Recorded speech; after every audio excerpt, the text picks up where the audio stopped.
गुरु ग्रंथ साहब जी के हजूर सारिया ही जथेबंदियां संगती रूप च विराजमान ने। फतेह अर्ज करदा वाहिगुरू जी का खालसा वाहिगुरू जी की फतेह। अज जिहड़ा समागम आपां सारिਆਂ ने रल के तय कीता है ते हो रहा है, उहदे विच जे असीं साडे नाल अड अड खेतरां च होईयां बेइनसाफियां दी गल करिए तां वो लिस्ट बहुत लंबी है। सानू की मिलिया की नहीं मिलिया, सानू नौकरियां नहीं मिलियां, सानू राशन नहीं मिलिया, ये एक अडरा विषय है पर अडरा है। अज असीं जिस मकसद लई एकत्र होए हाँ वो ये है कि जिहड़ा ये 15 अगस्त के नाम ते लफज नाल आज़ादी जोड़ रहे ने, कि ये आज़ादी है या नहीं। असीं जिहड़े संघर्षी सिख हाँ, क्योंकि संघर्षी लफज नाल तां बोलना पैंदा है कि 40 साल का एक समय 43 साल का 1978 तो लेकर के इत्थे बहुत ज़्यादा मेरे भरा वीर भैणां इत्थे बैठे ने जिन्हां ने ये सारे 45 साल पिंडे ते हंडाई भी ने ते मन दे उत्ते भी हंडाए ने। उन्हां नूं जदों ये लफज बोलिया जाता है आज़ादी, तो उन्होंने चिड़ हुंदी है, बहुत दुख हुंदा है, बहुत मतलब कहण तो उन्होंने सहण तो दूर की गल हो जाती है। मैं उन्होंने चों एक हाँ।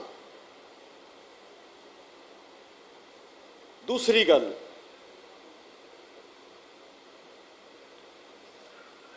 कई बार मेरे तो पहला बुलारे बोल के गए ने भी जाति वर्ण या कुछ होर गल्लां। ये तो इस खिते चों तुसी इतिहास पढ़ के देख लो, 550 साल पहला ये चैप्टर ही क्लोज कर दिता गया सी। ये तो साडी गलती है कि असी इस चैप्टर नूं जिहड़े गुरु नानक साहब ने क्लोज कीता सी, असी बजाए उहनूं मन्नण दे इस खिते दे लोग सिंध तो लैके जमुना तक एक खिता है। इस खिते दे विच जाति वर्ण गुरु नानक साहब ने खत्म किया है, तां करके असी गुरु ग्रंथ साहब जी दे हजूर अज बड़े ही इस तरह बैठे हाँ जिवें असीं अपने घरे बैठे हुंदे हां। बड़े इस देश के मंदिर ऐसे ने जिथे तुहानूं पुछया जांदा है कि तुसीं अंदर जा सकते हो, तुसीं नहीं जा सकते। वो चीज़ तो खत्म, क्योंकि गुरु ग्रंथ साहब जी की तुक है उपदेश चौ वर्णा को साझा। हुण वर्ण तो खत्म हो गए, असीं उहनूं कैरी ऑन नहीं कर सके। ये साडी गलती है। उस फिलोसफी की, उस विचारधारा की, उस रेवोल्यूशन की ये गलती नहीं है। अगे चलिए, 75 साल का जिहड़ा अज जिवें कि आज़ादी का दिन मनाउण जा रहे हैं कुछ लोग, ये असल च 75 साल का कोई भी डाटा नहीं है। वो किद्दां नहीं है कि 75 साल पहला एक समझौता होया है। सानू बहुत क्लीयर हो जाना चाहिए इस गल बारे। एक समझौता होया 75 साल पहला कि सिंध तो लैके जमुना तक दे जिहड़े खिते नूं की कीता जाएगा। ਉਹਦੇ ਵਿੱਚ ਜਿਹੜੇ पंजाब नाल संबंध नहीं रखते सी लोग, उन्होंने पंजाब नूं वंडण दा फैसला किया ਉਦੋਂ ਅਸੀਂ ਸਾਰੇ ਚੁੱਪ ਰਹੇ। ਜਿਨ੍ਹਾਂ ਗਾਂਧੀ, ਨਹਿਰੂ, ਪਟੇਲ ਨਾਲ ਉਹਨਾਂ ਨੇ ਲਾ ਲਿਆ ਡਾਕਟਰ ਅੰਬੇਦਕਰ ਸਾਹਿਬ ਨੂੰ ਵੀ ਤੁਸੀਂ ਤਾਂ ਸਿਰਫ ਲਿਖਦੇ ਹੋ, ਤੁਸੀਂ ਪੜ੍ਹੇ ਲਿਖੇ ਬਹੁਤ ਹੋ, ਅਸੀਂ ਉਹਦੇ ਨਾਲ ਰਾਜ ਪ੍ਰਬੰਧ ਚਲਾ ਲਾਂਗੇ, ਪਰ ਇਹ ਜਿਹੜੀ ਵੰਡ ਹੈ ਇਹ ਅਸੀਂ ਆਪਣੇ ਤਰੀਕੇ ਕਰਾਂਗੇ। ਔਰ ਉਹਨਾਂ ਨੇ ਵੰਡ ਕੀਤੀ। ਨਹੀਂ ਤਾਂ 75 ਸਾਲ ਪਹਿਲਾਂ ਜਿੱਥੇ ਸਾਡੇ ਲੀਡਰਾਂ ਤੋਂ ਵੱਡੀ ਗੁਸਤਾਖੀ ਨਹੀਂ ਹੋਈ, ਬਲਕਿ ਵੱਡਾ ਪਾਪ ਹੋਇਆ ਹੈ, ਜਿਨ੍ਹਾਂ ਨੇ ਉਹਨਾਂ ਲੋਕਾਂ ਨਾਲ ਵਿਸ਼ਵਾਸ ਕਰ ਲਿਆ ਜਿਨ੍ਹਾਂ ਨੇ ਇਹ ਕਹਿਤਾ ਕਿ ਤੁਸੀਂ ਇਸ ਪਾਸੇ ਆ ਜਾਓ, ਅਸੀਂ ਤੁਹਾਨੂੰ ਇਸ ਸਮਝੌਤੇ ਤਹਿਤ ਇੱਕ ਐਸਾ ਖਿੱਤਾ ਦੇਵਾਂਗੇ। ਉਹ ਖਿੱਤਾ ਕਿਹੜਾ ਸੀ? ਉਹ ਖਿੱਤਾ ਜਮਨਾ ਤੋਂ ਲੈ ਕੇ ਵਾਘੇ ਤੱਕ ਸੀ, ਜਿਹੜਾ ਕਿ ਸਿੰਧ ਤੋਂ ਪਹਿਲਾਂ ਵਾਘੇ ਤੇ ਲਿਆਂਦਾ ਉਹ ਖਿੱਤਾ ਸੀ ਜਿਹੜਾ ਅੱਜ ਵੀ ਹੈ। ਉਹਨੂੰ ਫਿਰ ਛਾਂਗਿਆ ਗਿਆ। ਜਦੋਂ 47 ਤੋਂ ਬਾਅਦ 48, 49, 50 ਵਗੈਰਾ ਵਗੈਰਾ 75 ਸਾਲ, ਉਦੋਂ ਉਸ ਵਿਸ਼ਵਾਸਘਾਤ ਬਾਰੇ ਪਤਾ ਤਾਂ ਲੱਗ ਗਿਆ ਸੀ, ਪਰ ਉਹਦੇ ਤੇ ਫੈਸਲਾ ਕਰਨ ਦੇ ਵਿੱਚ ਸਾਡੀ ਸਾਰੀ ਪੰਜਾਬੀ ਕੌਮ ਨੇ, ਸਿੱਖ, ਮੁਸਲਮਾਨ ਤੇ ਹਿੰਦੂ, ਕਿਉਂਕਿ 1937 ਦਾ ਜਦੋਂ ਤੁਸੀਂ ਚੈਪਟਰ ਪੜ੍ਹੋਗੇ, ਉਸ 1937 ਦੀਆਂ ਇਲੈਕਸ਼ਨਸ ਇਹ ਗੱਲ ਕਹਿੰਦੀਆਂ ਨੇ ਕਿ ਇੱਥੇ 3 ਕੌਮਾਂ ਵਸਦੀਆਂ ਨੇ। ਟਾਈਮ ਬਹੁਤ ਘੱਟ ਹੈ, ਡਾਕਟਰ ਸਾਹਿਬ ਨੇ ਬਿਲਕੁਲ ਠੀਕ ਕਿਹਾ ਕਿ ਇਹ ਗੱਲਾਂ ਸੈਮੀਨਾਰਾਂ ਦੇ ਵਿੱਚ ਕੀਤੀਆਂ ਜਾ ਸਕਦੀਆਂ, ਪਰ ਮੈਂ ਹੁਣ ਗੱਲ ਚੱਲੀ ਹੈ ਇੱਕ ਗੱਲ ਕਹਿ ਦਿਆਂ। ਜਦੋਂ ਬ੍ਰਿਟਿਸ਼ਰ ਰਾਜ ਸੀ ਤਾਂ ਉਹਨਾਂ ਨੇ ਕਿਹਾ, ਇੰਗਲੈਂਡ ਦੇ ਵਿੱਚੋਂ ਹੁਕਮ ਆਇਆ, ਅਸਿਸਟੈਂਟ ਡਾਇਰੈਕਟਰ ਕ੍ਰਿਮੀਨਲ ਇੰਟੈਲੀਜੈਂਸ, ਉਹਨੂੰ ਹੁਕਮ ਆਇਆ ਕਿ ਪੰਜਾਬ ਦੀ ਸਿਆਸਤ ਦੀ ਸਾਨੂੰ ਰਿਪੋਰਟ ਭੇਜੀ ਜਾਵੇ। ਪੰਜਾਬ ਸੀ, ਉੱਥੇ ਲਫ਼ਜ਼ ਕੋਈ ਜਾਤ ਪਾਤ ਕੁਛ ਨਹੀਂ ਸੀ। ਇਹ ਤੁਸੀਂ ਕਿਤਾਬਾਂ ਚੋਂ ਕੱਢ ਕੇ ਡੀ ਪੈਟਰੀ ਜਿਹੜਾ ਕਿ ਡਾਇਰੈਕਟਰ ਸੀ, ਉਹਦੀ ਡਿਊਟੀ ਲੱਗੀ। ਅੱਜ ਵੀ ਉਹਦੀ ਓਰੀਜਨਲ ਰਿਪੋਰਟ ਆਰਕਾਈਵਜ਼ ਦਿੱਲੀ 'ਚ ਪਈ ਹੈ। Original report by D Petrie, assistant director criminal intelligence, British government, India. So ਮੈਂ ਖਤਮ ਇਸ ਗੱਲ ਨੂੰ ਥੋੜ੍ਹਾ ਛੋਟੀ ਕਰਾਂ ਕਿ ਉਹਨੇ ਇਹ ਲਿਖਿਆ ਹੈ ਕਿ ਜਿਹੜੀ ਪੰਜਾਬ ਦੀ, ਉਹਨੇ 10 ਸਾਲ ਲਾਏ ਉਸ ਰਿਪੋਰਟ ਤਿਆਰ ਕਰਨ ਨੂੰ, 1901 ਤੋਂ 1911 ਤੱਕ। 10 ਸਾਲ ਬਾਅਦ ਉਹਨੇ ਇੱਕ ਤੱਤ ਕੱਢ ਕੇ ਦਿੱਤਾ, ਬੜੀ ਵੱਡੀ ਰਿਪੋਰਟ ਹੈ। ਤੱਤ ਇਹ ਕੱਢਿਆ, ਪੰਜਾਬ ਦੀ ਸਿਆਸਤ, ਆਪੇ ਅੰਦਾਜ਼ਾ ਲਾ ਲਿਓ ਪੰਜਾਬ ਉਸ ਟਾਈਮ ਕਿੰਨਾ ਕੁ ਸੀ। ਪੰਜਾਬ ਦੀ ਸਿਆਸਤ ਹਿੰਦੂਆਂ ਤੇ ਸਿੱਖਾਂ ਦੀ ਸਿਆਸਤ ਹੈ। ਇਹ ਬ੍ਰਿਟਿਸ਼ ਆਫੀਸਰ ਲਿਖਦਾ ਹੈ। ਉਹਦੇ ਵਿੱਚ ਜਿਹੜਾ ਹਿੰਦੂ ਧੜਾ ਹੈ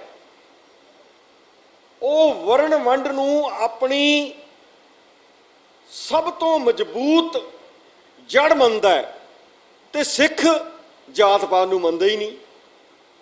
ਇਹ ਲੜਾਈ ਹੈ ਸਿੱਖ ਸਿਆਸਤ ਦੇ ਵਿੱਚ। ਉਹ ਕਹਿੰਦਾ ਹੈ ਕਿ ਹਿੰਦੂਆਂ ਦੇ ਬੱਚੇ, ਹਿੰਦੂਆਂ ਦੇ ਮਾਂ-ਬਾਪ ਆਪਣੇ ਬੱਚਿਆਂ ਨੂੰ ਸਿੱਖਾਂ ਨਾਲ, ਖਾਸ ਕਰ ਅੰਮ੍ਰਿਤਧਾਰੀਆਂ ਨਾਲ ਖੇਡਣ ਤੋਂ ਵੀ ਵਰਜਦੇ ਨੇ। ਤੇ ਉਹ ਹਿੰਦੂ ਲੀਡਰ ਸਫੈਦ ਪੋਸ਼ ਇਹ ਕਹਿੰਦੇ ਨੇ ਕਿ we had made so many inroads। ਇਸ ਚੀਜ਼ ਨੂੰ ਸਮਝਣ ਦੀ ਲੋੜ ਹੈ। ਜੇ ਕਦੇ ਅੱਗੇ ਸੈਮੀਨਾਰ ਕਰੋਗੇ ਮੈਂ ਬੇਨਤੀ ਜ਼ਰੂਰ ਕਰੂੰਗਾ ਕਿ ਇਨਰੋਡਸ ਕੀ ਹੁੰਦੀਆਂ ਨੇ, ਕਿਉਂ ਹਿੰਦੂ ਦੇ ਬਾਰੇ 10 ਸਾਲ ਲਾ ਕੇ ਬ੍ਰਿਟਿਸ਼ ਆਫੀਸਰ ਨੇ ਲਿਖ ਕੇ ਭੇਜਿਆ ਆਪਣੀ ਸਲਤਨਤ ਨੂੰ ਇੰਗਲੈਂਡ ਦੇ ਵਿੱਚ ਕਿ ਸਿੱਖਾਂ ਦੇ ਵਿੱਚ ਅਸੀਂ ਬਹੁਤ ਜ਼ਿਆਦਾ ਇਨਰੋਡਸ, ਐਸੀਆਂ ਗਲੀਆਂ ਤਿਆਰ ਕਰ ਲਈਆਂ ਨੇ ਜਿਹੜੀਆਂ ਆਉਣ ਵਾਲੇ ਸਮੇਂ 'ਚ ਆਪਣਾ ਰਿਜ਼ਲਟ ਦਿਖਾਉਣਗੀਆਂ। ਉਹਦੇ ਬਾਰੇ ਵਿਆਖਿਆ ਇਹੀ ਹੈ ਇੱਕ ਲਾਈਨ ਦੇ ਵਿੱਚ ਕਿ ਸਿੱਖਾਂ ਦੇ ਵਿੱਚ ਵਖਰੇਵੇਂ ਪਾਏ ਜਾਣਗੇ, ਤੂੰ ਕੌਣ ਹੈ, ਤੂੰ ਕੌਣ ਹੈ, ਤੂੰ ਕੌਣ ਹੈ, ਕਿਉਂਕਿ ਸਿਧਾਂਤ ਤੋੜਨਾ ਜਿਹੜੀ ਹੈ ਉਹਦੀ ਪ੍ਰਾਇੋਰਟੀ ਹੋਏਗੀ। ਮੈਂ ਕਿਉਂਕਿ ਮੈਨੂੰ ਲੱਗਦਾ ਹੈ ਇਸ਼ਾਰਾ ਹੋ ਰਿਹਾ ਹੈ, ਮੈਂ ਲਾਸਟ ਗੱਲ ਇਹ ਗੱਲ ਕਹਿਣਾ ਕਿ ਪੰਜਾਬ ਦੇ ਲੋਕਾਂ ਨੂੰ ਆਪਣੀ ਸਿਆਸਤ ਕਰਨੀ ਪਏਗੀ। ਜਿਹੜੀ 75 ਸਾਲ ਇੱਥੇ ਸਿਆਸਤ ਹੋਈ ਹੈ ਉਹ ਉਧਾਰੀ ਸਿਆਸਤ ਸੀ। ਕਦੇ ਉਹ ਕਾਂਗਰਸ ਦੇ ਰੂਪ 'ਚ ਆਈ ਹੈ, ਕਦੇ ਉਹ ਬਾਦਲ ਬੀਜੇਪੀ ਦੇ ਰੂਪ 'ਚ ਆਈ ਹੈ, ਹੁਣ ਉਹ ਆਪ ਦੇ ਰੂਪ 'ਚ ਆਈ ਹੈ। ਉਹ ਇਸ ਧਰਤੀ ਦੀ ਸਿਆਸਤ ਨਹੀਂ ਹੈ। Sant Jarnail Singh Bhindranwale only one leader in 75 years, only one, ਜਿਹਨੇ ਇਸ ਖਿੱਤੇ ਦੀ ਸਿਆਸਤ ਕੀਤੀ ਹੈ। ਇਸ ਧਰਤੀ ਦੀ, ਜਿਹਨੂੰ ਜੀਓ ਪੋਲਿਟਿਕਸ ਕਹਿੰਦੇ ਹੋ, ਇਸ ਧਰਤੀ ਦੀ ਸਿਆਸਤ ਕੇਵਲ ਤੇ ਕੇਵਲ ਸੰਤ ਜਰਨੈਲ ਸਿੰਘ ਨੇ ਕੀਤੀ ਆ। ਸਾਡਾ ਨੌਜਵਾਨ ਲੀਡਰ ਸੀ ਉਹ।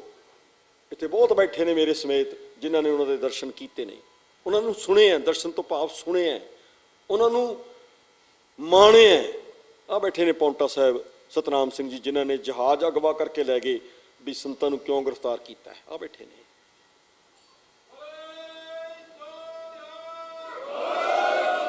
ਇਹ ਚੀਜ਼ ਸਾਨੂੰ ਸਮਝਣੀ ਪਏਗੀ ਕਿ ਸੰਤ ਜਰਨੈਲ ਸਿੰਘ ਜੀ ਨੇ ਜਿਹੜੀ ਸਿਆਸਤ ਸ਼ੁਰੂ ਕੀਤੀ ਸੀ, ਕਿਉਂ ਹਿੰਦ ਹਕੂਮਤ ਨੇ, ਤੁਸੀਂ ਨੂੰ ਭਾਰਤ ਕਹਿ ਲਓ, ਤੁਸੀਂ ਨੂੰ ਕੁਝ ਮੈਂ ਮਨੂਵਾਦੀ ਕਹਾਂਗਾ ਬਹੁਤਾ ਸਪਸ਼ਟ ਹੋਣ ਦੇ ਲਈ, ਉਸ ਮਨੂਵਾਦੀ ਸਿਆਸਤਦਾਨਾਂ ਨੇ, ਹੁਕਮਰਾਨਾਂ ਨੇ ਕਿਉਂ ਦਰਬਾਰ ਸਾਹਿਬ ਤੇ ਹਮਲਾ ਕੀਤਾ, ਕਿਉਂ ਸੰਤ ਜਰਨੈਲ ਸਿੰਘ ਜੀ ਨੂੰ ਸ਼ਹੀਦ ਕੀਤਾ? ਕਿਉਂਕਿ ਉਹ ਕੰਬ ਗਈ ਸੀ, ਉਹ ਕਿਸੇ ਹੋਰ ਤੋਂ ਨਹੀਂ ਕੰਬੀ, ਪੰਜਾਬ ਦੇ ਵਿੱਚ ਸਿਰਫ ਸੰਤ ਜਰਨੈਲ ਸਿੰਘ ਤੋਂ ਕੰਬੀ ਹੈ। ਤੇ ਉਸ ਤੋਂ ਬਾਅਦ ਉਹ ਜਿਹੜੇ ਇਨਰੋਡ ਸੀਗੇ ਨੇ, ਉਹ ਇਨਰੋਡ ਹੋਰ ਜ਼ਿਆਦਾ ਤਰੀਕੇ ਦੇ ਨਾਲ ਗੱਦਾਰਾਂ ਦੇ ਰੂਪ ਵਿੱਚ ਕੰਮ ਕਰਨ ਲੱਗ ਗਏ। ਅਖੀਰਲੀ ਮੇਰੀ ਗੱਲ ਇਹ ਹੈ ਕਿ ਇੱਥੇ 75 ਸਾਲਾਂ ਦੀ ਗੱਲ ਕਰਦੇ ਕਰਦੇ ਅਸੀਂ ਆਪਣੀ ਸਿਆਸਤ ਦੇ ਨਾਲ ਨਹੀਂ ਜੁੜ ਸਕਦੇ। ਮੇਰਾ ਵਿਚਾਰ ਹੈ, ਕੋਈ ਸਹਿਮਤ ਹੋਵੇ ਜਾਂ ਨਾ, ਉਹ ਉਹਦੀ ਖੁੱਲ੍ਹ ਹੈ। ਅਸੀਂ ਜੇ ਇਸ ਧਰਤੀ ਦੀ ਸਿਆਸਤ ਕਰਨੀ ਹੈ, ਜਿੰਨੇ ਕੁ ਅਸੀਂ ਰਹਿ ਗਏ ਹਾਂ, ਸਾਨੂੰ 1849 ਤੋਂ ਆਪਣੀ ਸਿਆਸਤ ਸ਼ੁਰੂ ਕਰਨੀ ਪਏਗੀ। ਇਹ ਅੱਜ ਜਿਹੜਾ 15 ਅਗਸਤ ਮਨਾ ਰਹੇ ਹੋ ਨਾ ਵਿਰੋਧ ਦੇ ਰੂਪ ਦੇ ਵਿੱਚ, ਇਹਦੀ ਸਿਆਸਤ ਮਹਾਰਾਜਾ ਰਣਜੀਤ ਸਿੰਘ ਦੇ ਰਾਜ ਦੇ ਖਤਮ ਹੋਣ ਤੋਂ ਬਾਅਦ ਜੇ ਸ਼ੁਰੂ ਕਰੋਗੇ ਫਿਰ ਤਾਂ ਬਚ ਜਾਓਗੇ, ਨਹੀਂ ਤਾਂ ਬੋਲ ਜਾਓਗੇ। ਲੈਕਚਰ ਹਰੇਕ ਬੰਦਾ ਕਰ ਸਕਦਾ, ਹਰੇਕ ਨੂੰ ਫੰਡ ਆ ਜਾਂਦਾ ਹੈ, ਕਿਸੇ ਨੂੰ ਕਿਸੇ ਤਰੀਕੇ, ਕਿਸੇ ਨੂੰ ਕਿਸੇ ਤਰੀਕੇ। ਇਹ ਤਾਂ ਮੈਂ ਵੀ ਦੇਖਦਾ, 60 ਸਾਲ ਦੀ ਉਮਰ ਤਾਂ ਮੇਰੀ ਵੀ ਹੋ ਗਈ ਹੈ, ਮੈਂ ਵੀ ਤਾਂ ਦੇਖ ਰਿਹਾ ਹਾਂ। ਪਰ ਤੁਸੀਂ ਐਸਟੈਬਲ ਕੀ ਕੀਤਾ? ਅੱਜ ਜੇ ਕਿਸੇ ਦੀ ਫੋਟੋ ਤੋਂ ਡਰ ਲੱਗਦਾ ਹੈ, ਮੇਰੇ ਸਾਰੇ ਸਾਥੀ ਇੱਥੇ ਬੈਠੇ ਨੇ, ਭਿੰਡਰਾਂਵਾਲੇ ਤੋਂ ਬਿਨਾਂ ਕਿਸੇ ਤੋਂ ਡਰ ਲੱਗਦਾ ਹੈ ਹਿੰਦੁਸਤਾਨ ਦੀ ਹਕੂਮਤ ਨੂੰ, ਮਨੂਵਾਦੀ ਹੁਕਮਰਾਨਾਂ ਨੂੰ ਕਿਉਂ ਨਹੀਂ ਲੱਗਦਾ? ਕਿਉਂਕਿ ਤੁਹਾਨੂੰ ਕਿਸੇ ਗਿਣਤੀ 'ਚ ਗਿਣਦੇ ਹੀ ਨਹੀਂ, ਉਹ ਗਿਣਦੇ ਹੀ ਕੇਵਲ ਸੰਤ ਜਰਨੈਲ ਸਿੰਘ ਨੂੰ ਹੈ। ਇਸ ਕਰਕੇ ਉਹਦਾ ਬਾਰ-ਬਾਰ ਵਿਰੋਧ ਕਰਦੇ ਨੇ। ਤੇ ਇਸ ਖਿੱਤੇ ਦੀ ਸਿਆਸਤ ਨੇ ਸੰਤ ਜਰਨੈਲ ਸਿੰਘ ਤੋਂ ਬਾਅਦ 2022 26 ਜੂਨ ਸੰਗਰੂਰ ਵਿੱਚ ਸਿਮਰਨਜੀਤ ਸਿੰਘ ਮਾਨ ਨੂੰ ਜਿਤਾ ਕੇ, ਇਹ ਕੋਈ ਸਿਮਰਨਜੀਤ ਸਿੰਘ ਮਾਨ ਨਹੀਂ ਜਿੱਤਿਆ, ਇਹ ਇਸ ਖਿੱਤੇ ਦੀ ਸਿਆਸਤ ਜਿੱਤੀ ਹੈ, ਜਿਨੇ ਮਹਾਰਾਜਾ ਰਣਜੀਤ ਸਿੰਘ ਦੇ ਰਾਜ ਵੱਲ ਨੂੰ ਆਪਣਾ ਮੂੰਹ ਮੋੜਿਆ, ਉਹ ਸਿਆਸਤ ਜਿੱਤੀ ਹੈ। ਕਿਰਪਾ ਕਰਕੇ ਇਹਨਾਂ ਗੱਲਾਂ ਨੂੰ ਸਮਝੋ। ਜਿੰਨੇ ਮਰਜ਼ੀ ਮੁਜ਼ਾਹਰੇ ਕਰੋ, ਮੁਬਾਰਕ ਹੈ, ਕਰਨੇ ਪੈਂਦੇ ਨੇ ਗੁਲਾਮ ਕੌਮਾਂ ਨੂੰ, ਪਰ ਉਹਦਾ ਜਿਹੜਾ ਸੇਧਤ ਹੋਵੋਗੇ, ਉਹ ਸੇਧਤ ਹੋਵੋ ਮਹਾਰਾਜਾ ਰਣਜੀਤ ਸਿੰਘ ਦੇ ਰਾਜ, ਜਿਹੜਾ ਗੁਰੂ ਨਾਨਕ ਦੇ ਬਾਬਰ ਤੂੰ ਜਾਬਰ ਹੈ ਦੇ ਸੰਦੇਸ਼ ਦਾ ਅਗਲਾ ਪੜਾਅ ਸੀ, ਜੋ ਉਹ ਸਮਝਾ ਕੇ ਗਏ ਸੀ ਮਹਾਰਾਜ ਗੁਰੂ ਨਾਨਕ ਸਾਹਿਬ ਦਸੇ ਪਾਤਸ਼ਾਹ। ਉਹਦਾ ਅਗਲਾ ਰੂਪ ਇਸ ਧਰਤੀ ਦੀ ਜੀਓਪੋਲਿਟਿਕਸ ਦੇ ਵਿੱਚ ਜਿਹੜਾ ਆਇਆ, ਉਹ ਬੰਦਾ ਸਿੰਘ ਬਹਾਦਰ ਤੋਂ ਬਾਅਦ ਮਹਾਰਾਜਾ ਰਣਜੀਤ ਸਿੰਘ ਦੇ ਰੂਪ ਵਿੱਚ ਆਇਆ। ਉਸ ਤੋਂ ਬਾਅਦ ਕਾਲਾ ਮਾਲਾ ਹੈ। ਜੇ ਤੁਸੀਂ ਅਸਲ ਵਿੱਚ ਸਿਆਸਤ ਕਰਨਾ ਚਾਹੁੰਦੇ ਹੋ, ਜਿਹੜੀ ਇਸ ਖਿੱਤੇ ਦੀ ਸਿਆਸਤ ਹੈ, ਸਾਨੂੰ 1849 ਨੂੰ ਕੰਟੀਨਿਊ ਕਰਨਾ ਪਏਗਾ। ਜਿਹੜਾ ਅੱਜ ਸੰਗਰੂਰ 'ਚ ਹੋਇਆ ਉਹਨੂੰ ਹੋਰ ਵਧਾਉਣਾ ਪਊਗਾ, ਸਾਰਿਆਂ ਨੂੰ ਮਿਲ ਕੇ ਵਧਾਉਣਾ ਪਊਗਾ। ਕੋਈ ਇੱਕ ਧਿਰ ਉਹਨੂੰ ਨਹੀਂ ਸਥਾਪਿਤ ਕਰ ਸਕਦੀ। ਸਾਨੂੰ ਸਾਰਿਆਂ ਨੂੰ ਅਸੀਂ ਬੇਨਤੀ ਰੂਪ 'ਚ ਕਹਿੰਦੇ ਹਾਂ ਕਿ ਆਪਾਂ ਮਿਲ ਬੈਠੀਏ ਤੇ ਉਸ ਸਿਆਸਤ ਨੂੰ ਜਿਹੜੀ 1849 'ਚ ਇੱਕ ਸਮਝੌਤੇ ਤਹਿਤ ਖਤਮ ਕਰ ਦਿੱਤੀ ਗਈ ਸੀ, ਉਹਨੂੰ ਫਿਰ ਉਜਾਗਰ ਕਰੀਏ ਤੇ ਇਸ ਦੇਸ਼ ਸਮੇਤ ਸਾਰੀ ਲੁਕਾਈ ਨੂੰ ਇੱਕ ਅਸਲੋਂ ਹੀ ਵੈਲਫੇਅਰ ਸਟੇਟ ਦਾ ਨਕਸ਼ਾ ਪ੍ਰਦਾਨ ਕਰੀਏ। ਵਾਹਿਗੁਰੂ ਜੀ ਕਾ ਖਾਲਸਾ, ਵਾਹਿਗੁਰੂ ਜੀ ਕੀ ਫਤਿਹ।